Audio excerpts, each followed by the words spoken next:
Well, I can't believe we're in March already. I'm still on a high after Christmas. I went to watch Disney on Ice. And it was so good that next week I'm going to watch The Lion King on crack.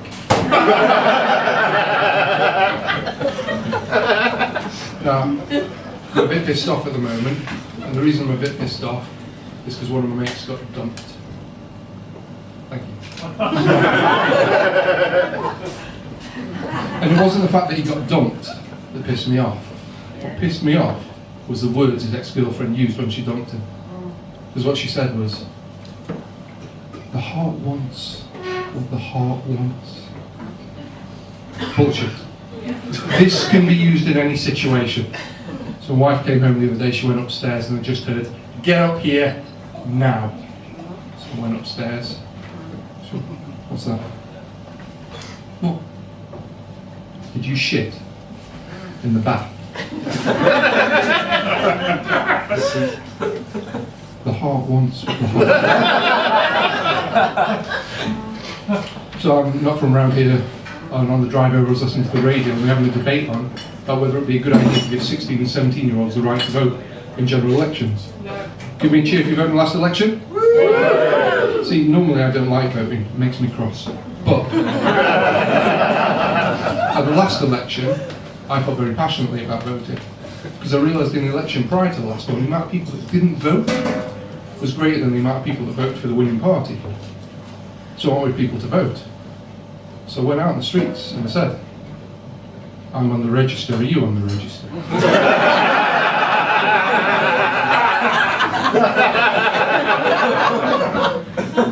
Now, there was a bit of confusion about which register I was on. With hindsight, not the best idea to campaign near a primary school. I'm always making mistakes like this, so it's like this time I thought it'd be a good idea to set up my own business. So I looked for a gap in the market, I found the gap in the market, and I opened my own mobile children's hairdressers. I bought a van and everything. 6 weeks, no customers. So I had to close down Max's child grooming.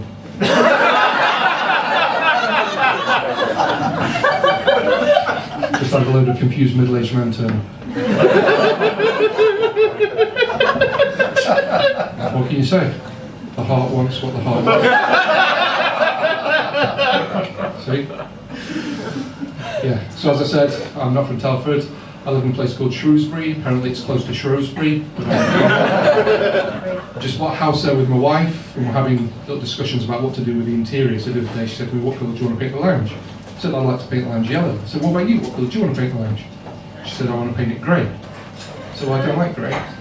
She said, "I don't like yellow." So we had to come to a compromise. So the lounge is grey.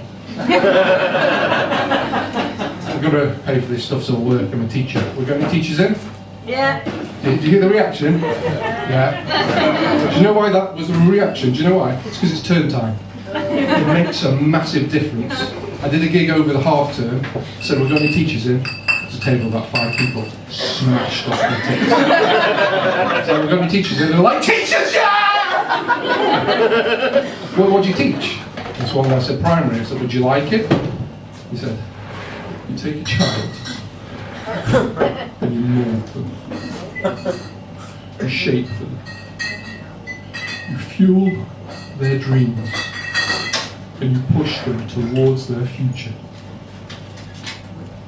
It is so rewarding." I did a gig the week after half term and said, "We're going to teachers," and there was one guy who was like that. I was like, "Yeah." "So what do you teach?" He was like, "Bastards, I teach bastards."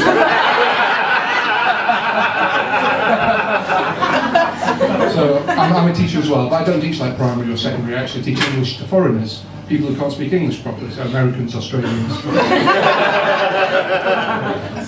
And it's good, I like it, I do it online, but one of the problems is, I've got my own website, students book lessons, but around June, July time, the work tends to dry up a bit. So what I do, I don't know if you know, we've got these summer schools all over the UK, and kids come from all around the world to study, and I learn them good. And while they're over, I don't have difficulties teaching any nationality, except one. Can you guess which one? I'll give you a clue. It's the Chinese. Now, the difficulty I have teaching Chinese students is the same difficulty most of the teachers have. And it's our own fault, it's our own failure if we can't pronounce the students' names correctly. It's embarrassing for the students, it's embarrassing for us. So what the Chinese kids do to make this whole process easier is they pick an English name before they come over, problem solved, in theory. Because of where they pick the names from. They don't be like Dave, Lucy, Sarah, something like this. They take the names from 2 places. It's either the big book of old people's names, or from films, literally, directly from films. So one of the hardest things I had to do last year was explain that maybe Keith isn't the best name for a 6-year-old Chinese girl. We had their classmates, we had Shrek, Nemo, the Terminator, Hannibal, Mr. T, all of them girls under the age of 9. I mean, you're laughing, but every time someone made a mistake in class, Mr. T would go, "I pity the fool." I'm like, "Mr. T, please." She's like, "Don't give me no back talk, sucker." The traumas they had with her getting her on the plane at the airport as well. Unbelievable. And the worst thing was, it made me look like an absolute nutter. Because we take them on a school trip, we go down to London, and they're really excited. Obviously, you're driving through the city, they can see like Big Ben, London Eye. We get to Covent Garden, the doors open, and they run off everywhere. So I've got around the block going, "Excuse me, madam, have you seen a little Chinese girl called Keith? She's with Shrek and the Terminator. It's all right, I see them, they're over there with Mr. T. Bye." Eventually round them up, Terminator starts wandering off. They're like, "Terminator, where are you going?" She's like, "I'll be back." Don't even let me start on the problems we're finding Nemo. So names are important, not just names of people, names of animals as well. Even sure if you've got a pet? Yeah. Even sure if you've got a dog? Yeah. Even sure if you've got an STD? Just saying if you're listening. So names of animals, there are 2 types of names for animals as well. There are smart names and not smart names. Now the name of my last dog was not a smart name. I named her after my ex-girlfriend. The dog's dead now. Rest in peace, cheating slag.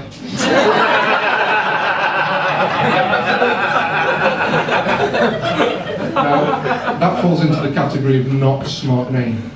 Because if I were to ever have lost Cheating Slag, and I was wandering around the park going, "Cheating Slag! Cheating Slag!" I'm sure good people such as yourselves would have gone, "Hey, let's go talk to that guy." But I realised if you pick a more humane name, like I have for my new dog, Ian. I lost Ian a couple of weeks ago. I was in the park, like, Ian! I had 50 volunteers, there were 2 police helicopters there. I was on Midlands today. They were interviewing me there, saying that we're here with Max, I understand you lost Ian. I was like, "Yeah." They're like, "You must be very scared." I was like, "Yeah, it's nearly his dinner time. We're having his favourite beef with marrowbone and jelly." That's when they start to think, "Is this a little boy?" And then suddenly I saw him in the playground area of the park. I was like, "There he is over there." They were like, "Great, get the cameras, this will be a great story." The little boy on the swings. I was like, "No, on the roundabout, look at his testicles." They were like, "That old man." I was like, "What? No, get the police, get the police." I felt partially responsible because I had parked my children's hairdresser's van just across the road. So 50-50 on the blame aspect there.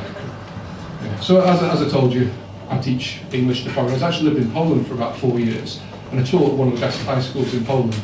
And when you teach English to foreigners, they tell you it's always better to show than tell. It's always better to show than tell. And I remember I was teaching this class, and they were like 16, 17-year-olds old, and they were really good. They had all the vocabulary and stuff, but sorry, they didn't have the vocabulary, they had all the grammar and everything, but there was the vocabulary that was missing. I remember one class, 16-year-old boy came up to me. He said, "Max?" I said, "Yes, Cinderella," because he was a Chinese exchange student. I said, "Max, what's dogging you?" It's always better to show than tell. Long story short, best school trip ever. I was surprised to see the headmaster there, with my ex-girlfriend. But I got the name of a dog out of it.